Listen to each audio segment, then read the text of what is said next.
नमस्कार स्टूडेंट्स, आज हम पढ़ रहे हैं सोशल साइंस क्लास 10th और उसका इकोनॉमिक्स का। सोशल साइंस क्लास 10th उसका इकोनॉमिक्स का जो है टॉपिक है globalization and the Indian economy. इसके दो पार्ट हैं। एक पार्ट मैंने आपके पास में कल भेज दिया था, कल पढ़ा दिया था मैंने आपको। इसका दूसरा सब टॉपिक है। आज हम इसका दूसरा सब टॉपिक पढ़ रहे हैं। पहला सब टॉपिक था वो मैंने कल पढ़ा दिया था, उसका पूरा चैप्टर ये मैंने आपको पढ़ा दिया था कल, ठीक है नहीं। इसके सारा कुछ मैंने आपको भेज दिए थे। जिस बच्चे ने नहीं देखे तो इसमें से नोट कर सकता है। वो टॉपिक था कि व्हाट इज़ ग्लोबलाइजेशन। ये मैंने आपको डिटेल में पढ़ा दिया था। ये सारे मीनिंग्स हैं इसके, की फीचर्स हैं इसके, ये सारे मैंने आपको कल पढ़ा दिए थे। नेगेटिव इम्पैक्ट है, एग्जाम्पल्स हैं, जो भी कंक्लूजन है। आज मैं आपको पढ़ा रहा हूँ मैं आपको इसका दूसरा सब टॉपिक। वो सब टॉपिक क्या है? Factor that have enabled globalization. Factor that have enabled globalization. हम इसको अच्छी तरह से समझेंगे और जो है इसको अच्छी तरह से एक एक पॉइंट करके हम जानेंगे कि भाई ग्लोबलाइजेशन को सक्षम बनाने में, ग्लोबलाइजेशन को मजबूत करने में, ग्लोबलाइजेशन को फैलाने में कौन कौन से जो फैक्टर हैं, कारक हैं जो काम कर रहे हैं, इसको हम समझेंगे। तो स्टूडेंट्स, अगर आप इसमें चैनल में नए बने हैं तो सब्सक्राइब कर लीजिए, लाइक कर दीजिए और शेयर कर दीजिए। हाँ, और ये मैं आपको पहले बता दे रहा हूँ कि ये जो मैं आपके पास भेज रहा हूँ, विशेषकर जो रेगुलर स्टूडेंट्स पढ़ रहे हैं मेरे पास, तो किसी के लिए ये कंपलसरी नहीं है। बाकी स्टूडेंट्स को देखें, कोई ना देखें, कोई बात नहीं है, लेकिन किसी के लिए कंपलसरी नहीं है। पेरेंट्स पर दबाव बनाने का कि हमको फ़ोन दो, हमें पढ़ना है। पेरेंट्स को भी मैं गाइड कर रहा हूँ कि ये सारी चीज़ें क्लासरूम में पढ़ा दी गई हैं और क्लासरूम में समझा दी गई हैं, लेकिन फिर भी कुछ ब्रिलियंट स्टूडेंट्स हैं जो एक्स्ट्रा अपनी पढ़ाई करना चाहते हैं, अपना नॉलेज लेना चाहते हैं, तो उनके लिए फ़ायदेमंद होगा और उनके रिक्वेस्ट के आधार पर ही मैं भेज देता हूँ आपकी क्लासों में। अन्यथा मैं यहाँ पर पढ़ाता हूँ, मैं वहीं पर सेंड करता हूँ, लेकिन उस स्टूडेंट्स की रिक्वेस्ट के कारण जो है मैं आपको आपकी क्लासों में भेज देता हूँ। तो अभी जो है अब देखते हैं कि भाई कौन कौन से जो फैक्टर हैं जो इसमें लागू हैं। तो सबसे पहले तो हम समझते हैं कि व्हाट इज़ ग्लोबलाइजेशन। सबसे पहले हम समझते हैं कि व्हाट इज़ ग्लोबलाइजेशन। भाई ग्लोबलाइजेशन है क्या चीज़? सबसे पहले हम यही देखते हैं कि ग्लोबलाइजेशन है क्या चीज़। ये तो हमने देख लिया था, वैसे ही तो मैंने कल करा दिया था, फिर भी मैं थोड़ा समझा रहा हूँ कि globalization means spreading of trade, idea and technology globally. भाई ग्लोबलाइजेशन का मतलब ये है कि विश्व स्तर पर, ग्लोबल स्तर पर, वर्ल्ड के लेवल पर कि व्यापार, विचार और तकनीक का विश्व भर में, सारे संसार में फैलना। और ज़्यादा जो स्टूडेंट, अगर किसी ने पिछले वाला वीडियो नहीं देखा है तो ये इंपॉर्टेंट पॉइंट्स हैं। ये इंपॉर्टेंट पॉइंट आप यहाँ से नोट कर सकते हैं। मैं इसको दोबारा नहीं पढ़ाऊंगा, लेकिन इसको मैं आपको एक पॉइंट दिखा देता हूँ, क्योंकि व्हाट इज़ ग्लोबलाइजेशन का मैंने कल चैप्टर पढ़ाया था और इसमें ये इंपॉर्टेंट पॉइंट है, ये आप जो नोट कर सकते हैं। जिस स्टूडेंट ने ये वीडियो नहीं देखा है, ये जो है इंपॉर्टेंट पॉइंट्स हैं, इनको नोट करके आप एक्सप्लेन कर सकते हैं, तो सारे पर्सन्स आपके ये हो जाएंगे। तो स्टूडेंट्स जो है ये इम्पैक्ट सारा है इसमें। तो मैं आपके पास ले चल रहा हूँ कि globalization, what is the globalization. तो ग्लोबलाइजेशन है क्या? Globalization means spreading of trade, idea and technology globally. भाई वैश्वीकरण का अर्थ है व्यापार, विचार और तकनीक का सारे संसार में, विश्व भर में फैलना। सिंपल भाषा में हो गया। अभी अब चलते हैं हम आगे कि भाई इसको कौन कौन से कारक ऐसे हैं जो इसको मजबूत बनाते हैं, इसको सक्षम बनाते हैं। तो हम देखते हैं मेजर फैक्टर अनेबल ग्लोबलाइजेशन। जो वैश्वीकरण है, जो ग्लोबलाइजेशन का अर्थ है वैश्वीकरण, वैश्वीकरण को जो सक्षम बनाने वाले, मजबूत बनाने वाले, इसको बढ़ाने वाले कौन कौन से फैक्टर्स हैं, कौन कौन से फैक्टर हैं, कौन कौन से कारक हैं हिंदी वालों के लिए। तो सबसे पहले ये जो 5 फैक्टर हैं, इनको हम एक एक करके पढ़ेंगे। पहला फैक्टर है इम्प्रूवमेंट इन टेक्नोलॉजी। मैं एक एक करके पढ़ाऊँगा आपको। टेक्नोलॉजी में जो है काफ़ी सुधार करना, इम्प्रूवमेंट होना।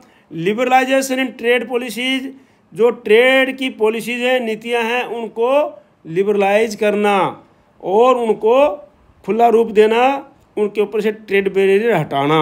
डेवलपमेंट इन ट्रांसपोर्ट, ट्रांसपोर्ट का डेवलपमेंट करना।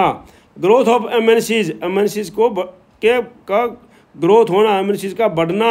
Role of WTO, world trade organization का भी रोल इसमें महत्वपूर्ण निभाया है। अब ये मैंने 5 आपको बताए हैं। अब 5 के एक एक करके एग्जाम्पल में आपको समझा रहा हूँ, सारा प्रश्न आपका क्लियर हो जाएगा। तो स्टूडेंट्स जो है बिल्कुल चैनल को सब्सक्राइब कर लीजिए और पढ़ते रहिए। जिसके माताजी पिताजी जो है लिबरलाइज हैं, मतलब स्वतंत्र, भाई अपने बच्चे को किसी प्रकार की रोक टोक नहीं है, तो वो इसको अपने आराम से सामने इसको दिखा सकते हैं, पढ़ा सकते हैं, ठीक है। तो देखो इम्प्रूवमेंट इन टेक्नोलॉजी, सबसे पहला पॉइंट हमारा क्या है, इम्प्रूवमेंट इन टेक्नोलॉजी। सबसे पहले पढ़ रहे हैं कि हम इम्प्रूवमेंट इन टेक्नोलॉजी ने किस प्रकार से ग्लोबलाइजेशन को सक्षम बनाया है, मजबूत बनाया है, उसको बढ़ाया है ग्लोबलाइजेशन में। तो तकनीकी सबसे पहले पॉइंट है तकनीकी में सुधार, इम्प्रूवमेंट इन टेक्नोलॉजी, टेक्नोलॉजी में इम्प्रूवमेंट होना, सुधार होना। तो किस प्रकार से हुआ, देखो टेक्नोलॉजी में क्या सुधार हुआ, इंटरनेट हो गया। Internet and communication have made the world connected. Internet और कम्युनिकेशन ने क्या किया, ये टेक्नोलॉजी में सुधार होने से पूरे संसार को एक कर दिया, जोड़ दिया, पूरे संसार को जोड़ दिया। आप देख रहे हैं कि टेक्नोलॉजी के कारण, इंटरनेट के कारण ही मैं यहाँ पर बैठ के पढ़ा रहा हूँ, और जो मैं दूसरा चैनल खोल रखा है उस पर लाखों जो है कैंडिडेट्स पढ़ते हैं उसमें, ठीक है नहीं। ये चैनल तो मैंने अभी नया खाली क्लास के लिए खोला है, ठीक है ना, आप लोगों के लिए खोला है खाली, कि भाई जो स्टूडेंट्स रिक्वेस्ट कर रहे थे कि सर हमारे पास इंपॉर्टेंट पॉइंट भेज दिया करो, उनके लिए मैं रिवीजन करा रहा हूँ, क्योंकि उनका सिलेबस बाकी रह गया कुछ, ठीक है नहीं। बाकी दूसरे चैनल के अंदर जो मेरे पास लाखों स्टूडेंट्स यहाँ से पूरे ऑल ओवर इंडिया से उसके अंदर उसका फ़ायदा उठा रहे हैं, मतलब उसका कैंडिडेट्स। तो ये टेक्नोलॉजी का ही जो सुधार है, तकनीकी में सुधार है, ये टेक्नोलॉजी के कारण ही हुआ है। टेक्नोलॉजी, इंटरनेट कम्युनिकेशन फैल गया, मेड द वर्ल्ड कनेक्टेड, और production became faster and cheaper. और जो प्रोडक्शन था वो बहुत ही तेज़ हो गया, ज़्यादा हो गया, बढ़ गया, बहुत तेज़ी से प्रोडक्शन होने लग गया। कंपनियां जो है, फैक्ट्रीज जो है, इंडस्ट्रियल जो है, प्रोडक्शन बहुत फास्ट करने लग गई, और चीपर हो गया, और क्या हो गया, सस्ता हो गया। सारा का सारा उत्पादन था सस्ता हो गया। तो एक पहला हो गया इम्प्रूवमेंट इन टेक्नोलॉजी। दूसरा फैक्टर है, तो दूसरा फैक्टर हम देखते हैं, ये हमारा हो गया है इम्प्रूवमेंट इन टेक्नोलॉजी। अब दूसरा फैक्टर है लिबरलाइजेशन ट्रेड पॉलिसीज। दूसरा फैक्टर हमारा, हाँ, दूसरा फैक्टर जो इसमें छूट गया है, तो वो फैक्टर और था इसमें, डेवलपमेंट इन टेक्नोलॉजी मैंने बता दिया है आपको, और ये था डेवलपमेंट इन ट्रांसपोर्ट। तो डेवलपमेंट इन ट्रांसपोर्ट जो है हमने तीसरे इसमें डाल दिया यहाँ पर, तो ठीक है, हम उसको पहले दूसरा फैक्टर पढ़ते हैं, लिबरलाइजेशन इन ट्रेड पॉलिसीज, बाद में इसको पढ़ लेंगे, कोई बात नहीं है, ये जो स्लाइड उल्टी लग गई है।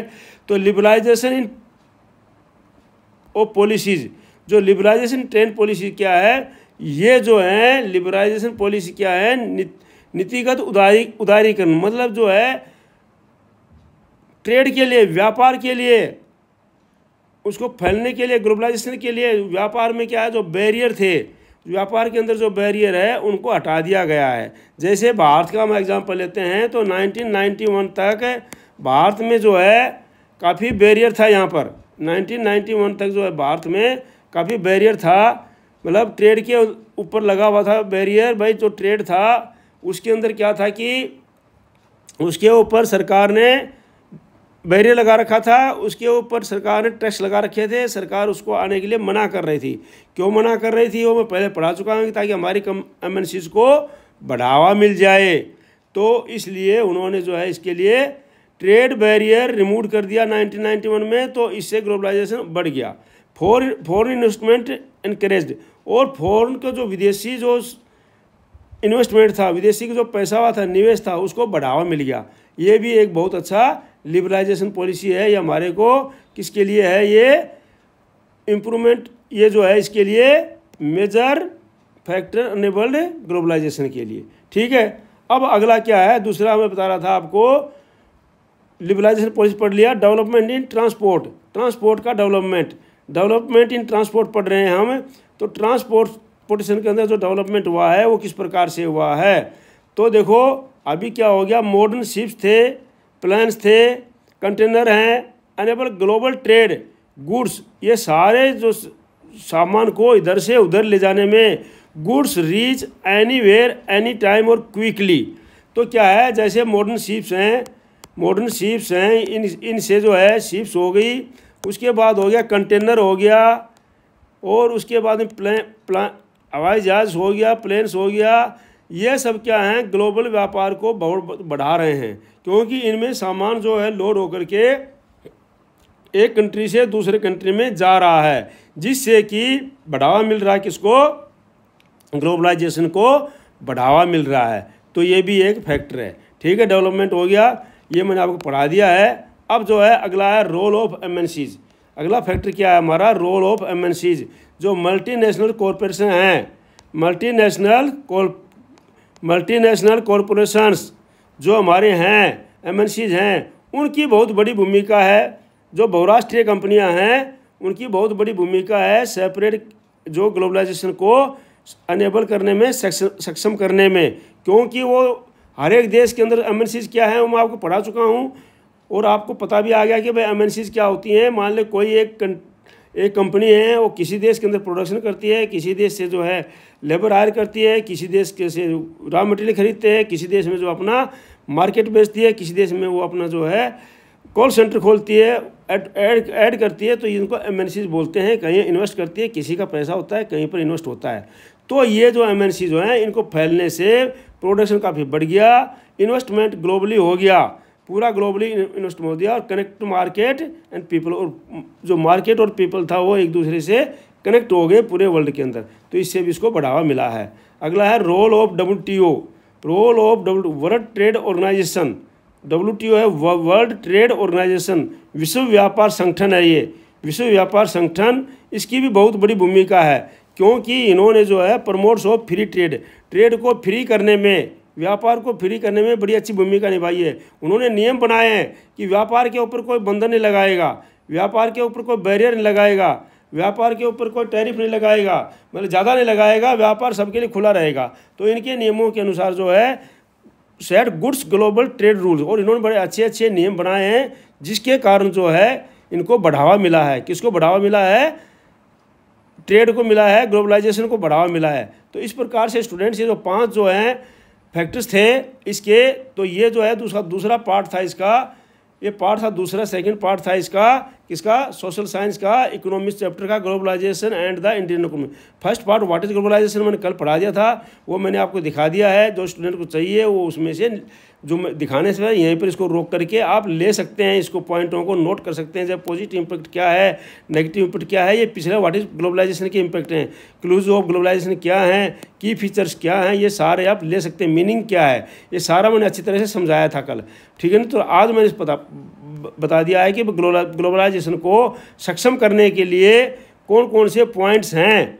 तो स्टूडेंट्स, ये चैप्टर का पूरा रिवीजन हो गया है। कल से मैं दूसरा उसका रिवीजन कराऊंगा। तो इस प्रकार से मैं डेली आपको रिवीजन कराता रहूँगा। आप अपने आराम से इसको माता पिता के सामने उनकी परमिशन से खोल सकते हैं। कोई पेरेंट किसी अपने माता पिता के ऊपर दबाव ना डाले कि भाई ये हमारे लिए कंपलसरी है, क्लास वर्क है, ऐसा कुछ भी नहीं है। तो thank you for watching video, may you live long, God bless you. धन्यवाद, आपका दिन शुभ रहे। Thank you.